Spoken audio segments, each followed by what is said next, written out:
भाई क्या था ये। बहुत ही ड्रामेटिक वे से हेनरी सेहुडो और सॉन्ग यडोंग की फाइट ओवर हो जाती है, जहां पर एंड में 5 राउंड्स की जगह 3 राउंड्स का स्कोर कार्ड बोला जाता है और उन 3 राउंड्स में से 2 राउंड्स को विन करके सॉन्ग यडोंग फाइट को विन कर जाता है bye unanimous decision. But decision आते आते जो कंफ्यूजन चल रही थी, दोनों पार्टीज को नहीं पता था कि क्या हो रहा है और मुझे भी स्टार्टिंग में लगा कि ये फाइट अब नो कॉन्टेस्ट बनने वाली है। बट ये चीज मैं पहली बार देख रहा हूं कि फाइटर कंटिन्यू नहीं करना चाहता है फाइट को, बट तब भी फाइट को स्टार्ट किया जाता है और फिर उसी ही टाइम फाइट को स्टॉप कर दिया जाता है। जजेस के स्कोर कार्ड को देखा जाता है और फिर फाइट डिसाइड होती है कि कौन विन किया है। अब एग्जैक्टली क्या हुआ है जिससे कि फाइट स्टॉप होने के बाद फिर से स्टार्ट हुई, जहां पर एंड में फिर डिसीजन को बोला जाता है। तो बेसिकली मुझे भी ये रूल नहीं पता था, बट जो रेफरी है वो ये बता रहा होता है कि अगर तो वो फाइट को यहीं पर स्टॉप कर देता है और फिर अगर वो रिजल्ट में जाते हैं तो फिर सॉन्ग यडोंग डिस्क्वालीफाई हो जाएगा क्योंकि उसने फाउल किया था और इसीलिए ये फाइट स्टॉप हुई थी। तो इसीलिए वो ऐसा नहीं करना चाहता था और तभी हम देखते हैं कि जैसे तैसे राउंड 4 स्टार्ट होता है और फिर उसी ही टाइम रेफरी फाइट को स्टॉप भी कर देता है ताकि इस फाइट की आउटकम जजेस के स्कोर कार्ड से निकली जाए, ना कि इस फाइट में सॉन्ग यडोंग डिस्क्वालीफाई हो जाए और हेनरी सेहुडो को एक फाउल की वजह से विक्ट्री मिल जाए। तो इसीलिए एंड में फिर हम ये देखते हैं कि जो 3 राउंड्स हुए थे उनके बेसिस पर विनर डिसाइड होता है, जहां पर सॉन्ग यडोंग सेकंड और थर्ड राउंड को विन करता है, उसे यूनानिमस डिसीजन मिल जाता है। मुझे ये चीज को लेकर बहुत ज्यादा मिक्स्ड फीलिंग्स हैं क्योंकि एक साइड में ये देख रहा हूं कि फॉर श्योर यहां पर सॉन्ग का एक पॉइंट डिडक्ट होना चाहिए था क्योंकि पहले वो एक समवट सा लो ब्लो मारता है और फिर उसके बाद डबल आई पोक करता है, तो डेफिनेटली उसका एक पॉइंट डिडक्ट होना चाहिए था।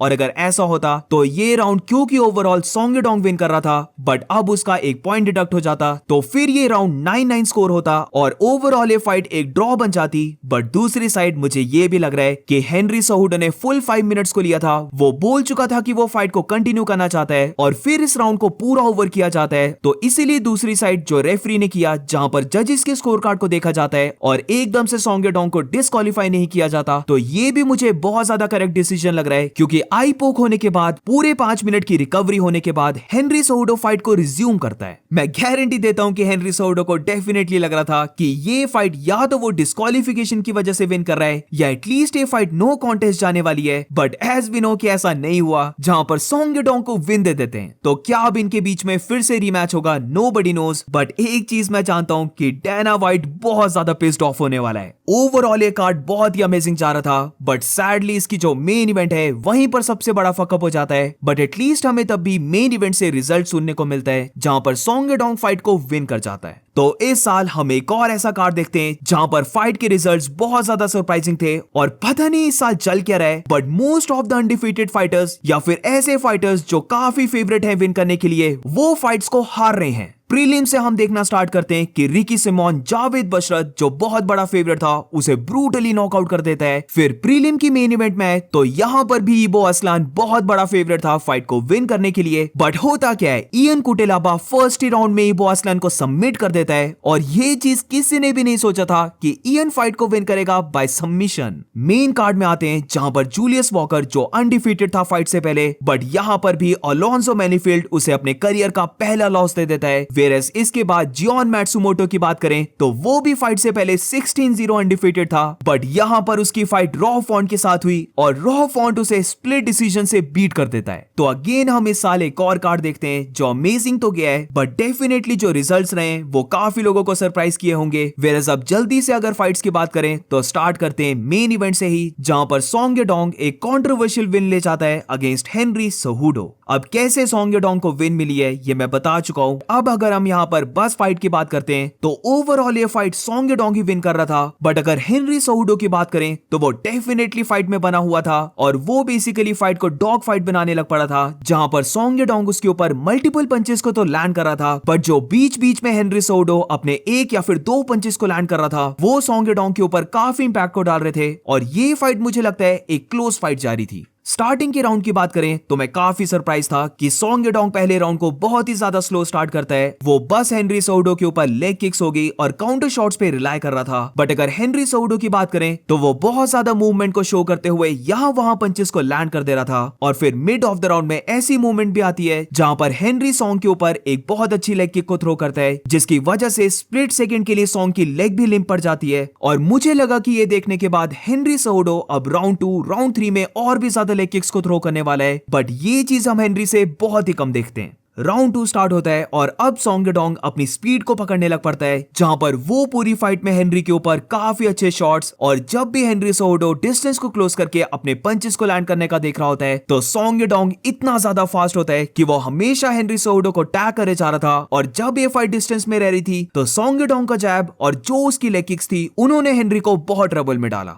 बट फिर भी जैसे मैंने बोला कि हेनरी गिव अप नहीं कर रहा था, और ये चीज हम राउंड 2 के एंड में देखते हैं, जहां पर हेनरी फाइट को थोड़ा सा रफ फाइट बनाने लग पड़ता है। और बेशक वो सॉन्ग के पंचेस को ले रहा था, बट उसका मेन गोल था कि वो खुद के भी पंचेस को लैंड करे। एंड यही चीज हम एंड ऑफ द राउंड 2 में देख सकते थे, जिधर हेनरी सोहोडो का सॉलिड राइट जैब अब बहुत बार सॉन्ग के ऊपर लैंड होने लग पड़ा, और फिर लास्ट के 10 सेकंड्स में हेनरी 1-2 स्ट्रेट पंचेस को लैंड करता है, जो सॉन्ग यडोंग के नोज को ब्लीड करवा देते हैं। अब राउंड 3 की बात करें तो डेफिनेटली यहां पर हेनरी थोड़ा सा स्लो डाउन होने लग पड़ा था। सॉन्ग का ऐसा लगने लगा था कि वो 1 स्टेप अहेड है, जहां पर हमेशा ब्रॉल के एंड में कोई ना कोई सॉन्ग अपने पंचेस को लैंड कर ही दे रहा था। और यहां पर हेनरी को थोड़ी सी ट्रबल होने लग पड़ी, क्योंकि अब सॉन्ग यडोंग के पंचेस में लग रहा था कि ज्यादा पावर आने लग पड़ी है, और हेनरी सोहोडो थोड़ा सा टायर्ड हो रहा था। बट फिर हम राउंड 3 के लास्ट मिनट में देखते हैं वो डबल आई पोक, जिससे कि पूरी फाइट ही ओवर हो जाती है। जितना भी हेनरी सोहोडो रिकवर करने के लिए कर सकता था उसने सब कुछ किया, जहां पर उसे क्लॉथ मिलता है अपने आईज को वाइप करने के लिए, फिर क्लॉथ के साथ कोल्ड वाटर भी मिलता है ताकि उसकी आईज थोड़ी सी रिलैक्स हो जाएं, और उसके बाद पूरे 5 मिनट भी मिलते हैं, जहां पर मैं झूठ नहीं बोलूंगा, एक टाइम पर ऐसा लग रहा था कि हेनरी सोहोडो जानबूझकर पूरे 5 मिनट ले रहे हैं, जिधर वो ग्राउंड में गिर जाता है, और जब ऑडियंस उसे बू कर रही होती है तो वो हंसकर उन्हें थोड़ा सा वेट करने के लिए भी बोलता है। और फिर जब राउंड 3 का लास्ट मिनट स्टार्ट होता है तो सॉन्ग यडोंग क्रेजी प्रेशर के साथ आता है, और हेनरी सोहोडो को यहाँ पर बस डिफेंड करना पड़ता है। बट फिर राउंड 3 के बाद हम हेनरी सोहोडो को अनफॉर्चुनेटली बहुत ज्यादा वोकल होते हुए देखते हैं, जिधर वो अपने कोचेस को डायरेक्टली बोल रहा होता है कि वो लेफ्ट आई से देख ही नहीं पा रहा है, उसकी लेफ्ट आई ब्लरी है। और यहाँ पर हमें उसकी लेफ्ट आई देखने को मिलती है कि आई पोक की वजह से उसकी लेफ्ट आई थोड़ी सी रेड हो चुकी है, और वो बार बार बोल रहा होता है कि वो कंटिन्यू नहीं कर सकता, उसको डॉक्टर चाहिए अभी। और फिर जब डॉक्टर को वापस बुलाया जाता है तो वी ऑल नो कि क्या होता है, स्प्लिट सेकंड के लिए फाइट को स्टार्ट करके फिर से स्टॉप किया जाता है, और फिर जजेस के स्कोर कार्ड में जाती है फाइट, जहां पर सॉन्ग यडोंग फाइट को विन कर जाता है। बट अब मूविंग ऑन टू द को-मेन, तो यहाँ पर रीमैच में एंथनी हर्नांडेज एक बार फिर से ब्रैंडन एलन को बीट करके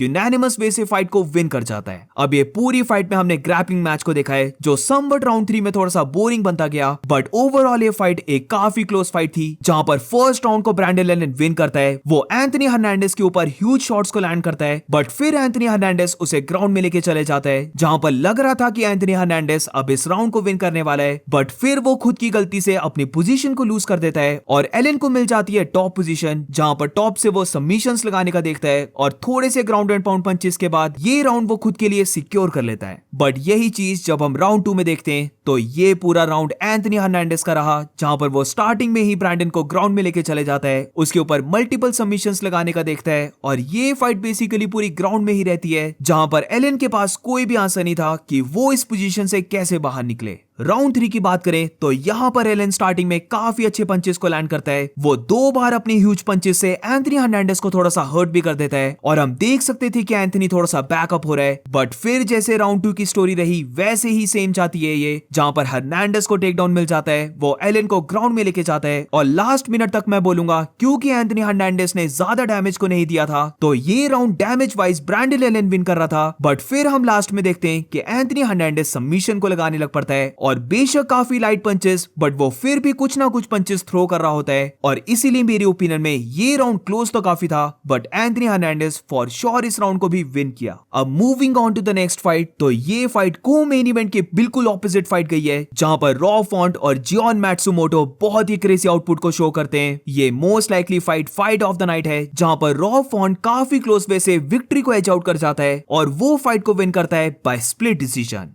काफी ज्यादा क्लोज फाइट, अगर जियोन मैट्सुमोटो इस फाइट को विन करता तो तब भी मैं डिसीजन के अगेंस्ट नहीं होता, बट अगर ओवरऑल फाइट की बात करें तो पूरी फाइट में रॉ फॉन्ट ने जियोन को बहुत ज्यादा प्रेशर किया, जहां पर ऑल्दो जियोन मैट्सुमोटो ने हाई आउटपुट को शो किया है, उसने ज्यादा पंचेस को लैंड किया, बट जब बात आती है क्लीन और हेवी पंचेस को लैंड करने की, कौन से फाइटर ने ज्यादा डैमेज को दिया है, तो वो फॉर श्योर रॉ फॉन्ट रहा है। मैंने जियोन की रेसलिंग को बहुत ज्यादा अंडर एस्टिमेट किया था, बट इस फाइट में वो ऑलमोस्ट अपनी रेसलिंग से विन कर गया था। अब मेरे लिए राउंड 2 क्लियर था कि जियोन मैट्सुमोटो ही विन किया है, वेयरएज राउंड 1 और राउंड 3 ये बहुत ज्यादा क्लोज थे। और जब राउंड 1 की बात आती है तो यहाँ पर जब दोनों के बीच में स्ट्राइकिंग हो रही थी तो उन वाले एक्सचेंजेस में ज्यादा क्लीन पंचेस रॉ फॉन्ट के पड़ रहे थे। और जब फाइट जियोन मैट्सुमोटो ग्राउंड में लेके जा रहा था तो क्योंकि वो वहां पर रॉब के ऊपर ज्यादा डैमेज को पुट ऑन नहीं कर पाया, 2 जजेस ने इस राउंड को रॉ फॉन्ट को दे दिया। राउंड 3 में रॉ फॉन्ट ने डैमेज को दिया था, जहां पर वो एल्बो से मैट्सुमोटो के हेड पर कट लगा देता है, जिसकी वजह से ब्लीडिंग स्टार्ट हो जाती है। तो इसीलिए डैमेज वाइज मैं बोलूंगा कि राउंड 3 रॉ फॉन्ट विन करता है। बट ओवरऑल ये फाइट बैक एंड फोर्थ गई है जिस वे से इनका राउंड 3 जा रहा था, जहां पर दोनों फाइटर्स बैक डाउन नहीं हो रहे थे, दोनों फाइटर्स ब्रॉल करने लग पड़ते हैं और ओवरऑल ये राउंड रॉ फॉन्ट विन करता है। And once again guys, Rob Font ने ये प्रूव कर दिया है कि वो बैंटवेट डिवीजन का एक बहुत ही डेंजरस गेटकीपर है, जिधर किसी को भी अगर टॉप ऑफ द डिवीजन में जाना है तो उसके लिए सबसे मेन चैलेंज रॉ फॉन्ट रहने वाला है। और यहाँ पर हमने फिर से देखा कि ये जो अपकमिंग फाइटर जियोन मैट्सुमोटो था, ये अभी रेडी नहीं है टॉप 10 फाइटर्स के साथ फाइट करने के लिए। और अब moving on to the next fight, तो क्या इनसेन वे से जियोन सिल्वा फाइट को फिनिश करता है, जहां पर वो मेल्सिक बगदासारियन को फर्स्ट राउंड में बहुत ही अमेजिंग वे से नॉकआउट कर देता है। भाई Jean Silva is a problem for featherweight and lightweight fighters, जहां पर दोनों ही डिवीजन में ये फाइटर नॉकआउट कर सकता है। और यहाँ पर फाइट में हम उसके क्रेजी एक्शंस को देखते हैं और जिस वे से वो फाइट को फिनिश करता है वो भी बहुत अमेजिंग था। जहां पर मेल्सिक को नॉकडाउन करने के बाद वो इमोट कर रहा होता है मेल्सिक को, वो ट्रोलिंग पे आ जाता है। और मेल्सिक की अगर हम शक्ल को देखें तो उसे तो पता भी नहीं लगा था कि वो ग्राउंड में कर क्या रहा है। जब भी जियोन सिल्वा कमिट करके थ्रो करता है तो वो इतना ज्यादा फास्ट है, उसके पंचेस इतने ज्यादा फ्लैशी रहते हैं कि मेल्सिक को यहाँ पर पता भी नहीं लगा कि कौन से पंच ने उसे नॉकडाउन किया है। और हर्ट से ज्यादा मैं बोलूंगा वो सरप्राइज था यहाँ पर, जहां पर क्योंकि रेफरी ने फाइट को स्टॉप नहीं किया तो फिर हम जियोन के बहुत ही crazy ground and pound elbows को देखते हैं, जिधर वो मेल्सिक के हेड को टारगेट नहीं करता है बल्कि बार बार अपनी बहुत ही हैवी एल्बो से उसकी बॉडी को टारगेट कर रहा होता है। और ये चीज देखते हुए फाइनली रेफरी फाइट को स्टॉप कर देता है एंड जियोन सिल्वा फाइट को विन कर जाता है बाय फर्स्ट राउंड नॉकआउट। बहुत ही ज्यादा मजा आता है जब जियोन सिल्वा फाइट कर रहा होता है, वो कुछ ना कुछ फाइट में करते रहता है। यहाँ पर भी हम देख सकते थे कि जब मेल्सिक उसके ऊपर एक गुड शॉट को लैंड करता है तो वो मेल्सिक को हंसकर डैब कर रहा होता है कि उसने बहुत अच्छे शॉट को थ्रो किया है। और फिर दोनों के बीच में एक स्लैपिंग कॉन्टेस्ट भी बन गया होता है। बट फिर उसके बाद वो नॉकआउट मूवमेंट आती है जहां पर मेल्सिक अपने लीड हैंड से जियोन सिल्वा के लीड लेफ्ट हैंड को थोड़ा सा ब्लॉक करने की ट्राई कर रहा होता है, but Jean Silva over the top left hook को थ्रो करता है और उसके बाद एकदम से राइट स्ट्रेट पंच। और ये दोनों पंचेस में स्पीड इतनी ज्यादा होती है कि मेल्सिक बगदासारियन को पता भी नहीं लगता है कि वो ग्राउंड में गिरा कैसे। यहाँ पर जियोन सिल्वा को देखो भाई, वो मेल्सिक के ऊपर हंसकर रेफरी को पॉइंट आउट कर रहा होता है कि उसने कैसे उसे ड्रॉप किया और वो एक्सपेक्ट करता है कि रेफरी फाइट को स्टॉप कर देगा। बट क्योंकि रेफरी फाइट को स्टॉप नहीं करता है तो उसके बाद जियोन सिल्वा एकदम से जो ग्राउंड एंड पाउंड पंचेस को थ्रो करता है वो इतने ज्यादा पावरफुल होते हैं कि मेल्सिक बगदासारियन को कोई चांस ही नहीं मिलता है, उसे कवर अप करना पड़ता है और ये फाइट ओवर हो जाती है। तो क्रेजी नॉकआउट बाय जियोन सिल्वा, वो जितना ज्यादा क्रेजी फाइटर है वो उतनी ही एनर्जी और वाइल्ड वे से फाइट को भी करता है और ये देखना बहुत ज्यादा अमेजिंग है। मुझे लगता है कि जियोन सिल्वा यूएफसी का फ्यूचर स्टार बन सकता है और अगर उसकी फाइट्स ऐसे ही जाती रही तो मुझे लगता है कि यूएफसी उसे बहुत जल्दी एक हाई जंप देने वाली है। एंड दैट्स इट गाइस, ये पूरा कार्ड एक अमेजिंग कार्ड रहा, फुल ऑफ सरप्राइजेस था ये कार्ड और डेफिनेटली कोई भी नहीं चाहता था कि मेन इवेंट में इतना ज्यादा ड्रामा हो और फिर जाकर फाइट ओवर हो। बट ओवरऑल ये कार्ड मुझे काफी अच्छा लगा। But what about you guys, do let me know in the comments और मिलते हैं नेक्स्ट वीडियो में।